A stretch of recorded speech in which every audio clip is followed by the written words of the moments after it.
Good to have you back. This is Environmental Intelligence, episode 40.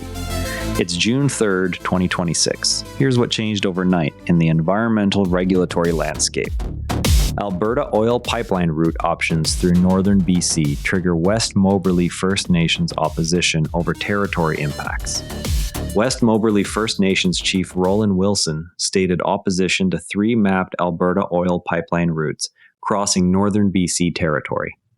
Parallel coverage of GitScan territory agreements highlights differing First Nations positions on the same corridor proposals. Renewable energy developers TransAlta and Boralex continue advancing projects under federal and provincial energy transition frameworks. Canadian practitioners should track pipeline consultation and routing requirements this week. If you only note one thing today for your compliance calendar, review current project files for overlap with the 3 northern BC corridor options under ongoing First Nations consultation timelines. Pipeline proponents, contaminated highway sites assessors, and risk assessors working northern BC and Alberta border projects are directly affected. Alberta government documents obtained by CBC map 3 potential oil pipeline routes through northern British Columbia. West Moberly First Nations Chief Roland Willson stated his community opposes all 3 options due to impacts on territory. Previous routing processes in the region have required federal and provincial consultation under the Impact Assessment Act and BC Environmental Assessment Frameworks. This means consultants supporting route selection or baseline studies must incorporate updated Indigenous knowledge and rights-based inputs into environmental impact statements. Next steps include monitoring any formal project description submissions and associated Section 35 consultation records.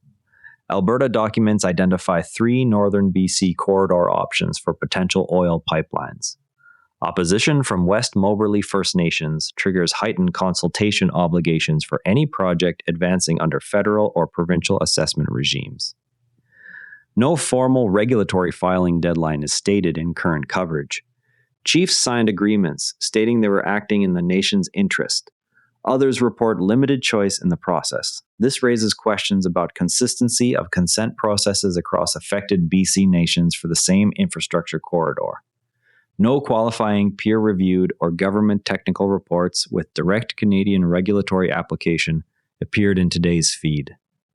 2 Canadian renewable developers continue advancing wind and solar assets under existing provincial and federal permitting pathways. Practitioners supporting power sector clients should note ongoing grid connection and environmental assessment workstreams. If you're working on pipeline or linear infrastructure files in northern BC or the Alberta border region, review those files for overlap with the 3 northern BC corridor options identified in Alberta documents. Update consultation tracking templates to capture differing positions among affected nations, including West Moberly and GitScan. Brief clients on the need for early integration of Indigenous knowledge into baseline programs for any route advancing to formal assessment.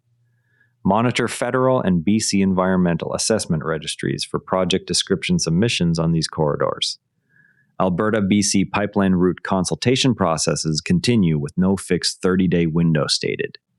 Renewable energy project permitting continues under federal and provincial regimes for TransAlta and Boralex assets. Monitor any new Canada Gazette notices on pipeline-related regulatory amendments or guidance updates. Now, speaking of pipeline corridor baseline data gaps, here's something I wish someone had told me early in my career. You arrive at a scoping meeting for a proposed linear project crossing multiple First Nations territories in northern BC and the Alberta border region. The client has preliminary route options, but limited recent field data on groundwater flow directions and seasonal surface water connectivity near proposed watercourse crossings. Under the Impact Assessment Act and BC environmental assessment requirements, baseline programs must capture both Western science parameters and Indigenous knowledge on valued components. Experienced practitioners notice that publicly available surficial geology mapping often under-resolves fine-scale hydraulic conductivity variations that control contaminant migration or spill trajectory modeling in low-gradient boreal terrain. The insight that separates senior from junior work is recognizing when desktop aquifer data must be supplemented with targeted slug testing or packer testing before route alternatives are narrowed. The most common mistake is treating all route options as equivalent for hydrogeological risk screening. The fix is to run a rapid comparative vulnerability matrix using existing well records and LiDAR-derived drainage before committing field budgets. Tomorrow, watch for any formal project description submissions on the northern BC corridors that would trigger Section 35 consultation records. That's environmental intelligence for today. If this briefing is useful to your practice, share it with a colleague and subscribe wherever you get your podcasts.